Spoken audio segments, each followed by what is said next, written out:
అసలు ఎవరి అశోక్ గజపతిరాజు? అశోక్ తల్లిదండ్రులు పూసపాటి విజయరామ గజపతిరాజు, తల్లి కుసుమ్. తండ్రి కూడా పార్లమెంటు సభ్యుడిగా పనిచేశారు. హైదరాబాద్ పబ్లిక్ స్కూల్లో చదువుకున్న ఆయన ఉస్మానియా విశ్వవిద్యాలయంలో విద్యనభ్యసించారు. 1978లో జనతా పార్టీ తరపున విజయనగరం నియోజకవర్గం నుంచి తొలిసారిగా శాసనసభకు ఎన్నికయ్యారు. ఎన్టీఆర్ తెలుగుదేశం పార్టీని స్థాపించినప్పుడు ఆయన పిలుపు మేరకు పార్టీలో జాయిన్ అయ్యారు. అప్పటి నుంచి వరుసగా 7 సార్లు తెలుగుదేశం పార్టీ తరపున విజయనగరం అసెంబ్లీ నియోజకవర్గం నుంచి విజయం సాధించారు. ఆయన రాజకీయ జీవితంలో 2004లో మాత్రమే ఓటమి పాలయ్యారు. ఇటు రాష్ట్ర రాజకీయాల్లో అటు కేంద్రంలోనూ మంత్రిగా పనిచేసిన అనుభవం అశోక్కు ఉంది.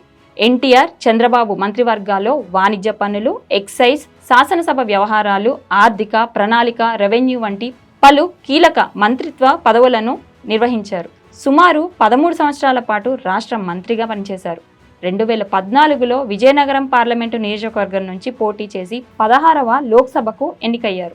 2014లో నరేంద్ర మోడీ ప్రభుత్వంలో కేంద్ర కేబినెట్ మంత్రిగా పౌర విమానయాన శాఖ బాధ్యతలు చేపట్టారు.